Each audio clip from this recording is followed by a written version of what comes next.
The easiest thing I've done was to get out from under the labels and to live the life that I live. The most difficult thing I've ever done was to believe that I can do it. The difference is that when you don't know what's impacting you, and it's something that's holding you down and you're not aware of it. There are things that when you, in my situation, when you live in a dominant culture that is designed to destroy your sense of self and your belief in yourself, and you have to learn ways in which you can begin to connect with this power that you have within yourself to handle where you are. The key is to be constantly in a perpetual process of discovering the truth of who you are and fighting constantly to look for ways in which you can escape the inner conversation. Between ages 0 and 5, we determine what's available to us and what's not available to us. And so that was a defining moment. I knew there are certain things I could not do, certain places I could not go. They used to have signs on Miami Beach that said, Jews, dogs, and coloreds not allowed.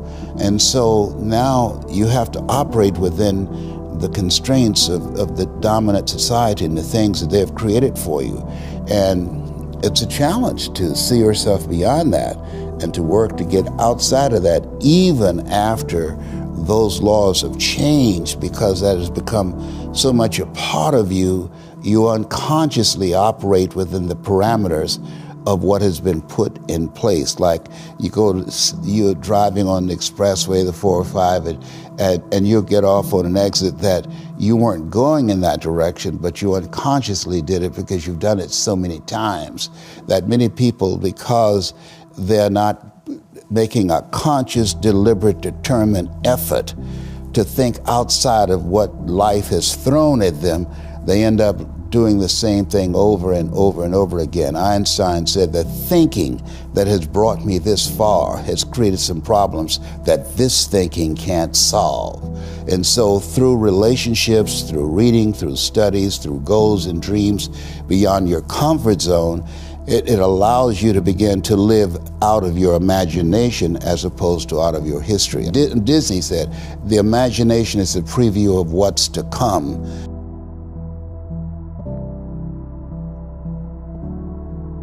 They have to expose themselves to something that will give them a different vision of themselves. And in addition to that, they have to put themselves in a community of what I call OQP, only quality people. A gentleman who dramatically transformed my life, I was a junior at Booker T. Washington High School in Miami, Florida, and I went in his class looking for another friend, and he said, go to the board and work this problem out for me. I said, sir, I can't do that. He said, why not? I said, I'm not one of your students. He said, do it anyhow. And the other kids started laughing, saying, he's Leslie, he's DT. And he said, what's DT? His brother is smart, but he's the dumb twin. And I said, I am, sir. And he came from behind his desk and he pointed at me. He said, don't you ever say that again. Someone's opinion of you does not have to become your reality. And he taught me 3 things. He said, if you want to become successful in life, young man, he said, number 1, you got to change your mindset. He said, you don't get in life what you want, you get in life what you are. Number 2, practice OQP, only quality people. You earn within $2,000 to $3,000 of your closest friends. I found that out. I left all my broke friends. I said, y'all got to go. Because I used to be so broke, I'd pass the bank and trip the alarm, you know? And the 3rd thing he said, develop your communication skills, because once you open your mouth, you tell the world who you are. He said, those are 3 major things that you want to work on that will liberate you from living in Liberty City, living in poverty in Overtown. It will help to escape out of where you are right now, because I see you watching me and I know you want more. I can see the hunger in your eyes. You get hungry by finding something that's you. I believe that all of us are born unique, but most of us die copies. You got to find out what is it that turns you on, what resonates with you. One of the things that I realized and what allowed me to become successful as a speaker, the speaking industry has been hijacked by people who speak to sell, and it's okay to do that and make money. I speak to change lives because somebody spoke and changed my life. So this is my passion. This is my drive. This is something that I feel in my heart. And so the key to that hunger-driven life is a heart-centered life.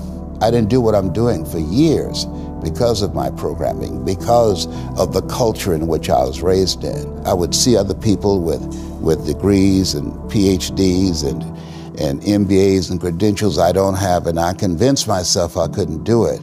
But Mr. Washington, on that day, we became friends, and he taught me not only someone's opinion of you does not have to determine your reality. He said that you have to work on yourself and you have to have an unstoppable attitude, and no excuse is acceptable, and you got to make it a priority, a non-negotiable in your life, and hold a constant vision of what it is you want to achieve. See it accomplished and go all out. Find a way to win. In spite of the setbacks, in spite of the disappointments, in spite of your failures. I tell people when I'm giving presentations, you will fail your way to success. I have a saying, is life knocks you down, trying to land on your back, because if you can look up, you can get up. And so those experiences of going after goals that's beyond your comfort zone, and having relationships that will challenge you, and surrounding yourself with coaches and mentors who can take you to a place within yourself that you can't go by yourself, because you can't read the label when you're locked in the box. And so those experiences, they challenge you to go to that next level and continue to move forward in your life, doing new and exciting things that eye has not seen, ear has not heard, nor is in the heart of mankind what God has in store for you when you live a heart-centered life, deciding that you're going to live a life that will outlive you. You're going to live a life that counts, a life that will build a legacy and change the planet. You know, Horace Mann said, we should be ashamed to die until we've made some major contribution to humankind. And so my goal is to make a major contribution to humankind.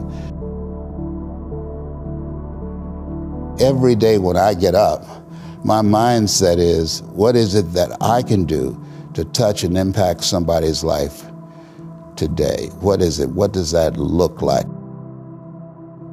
Don't live the life that has been given you by their circumstances, by the people that's around you.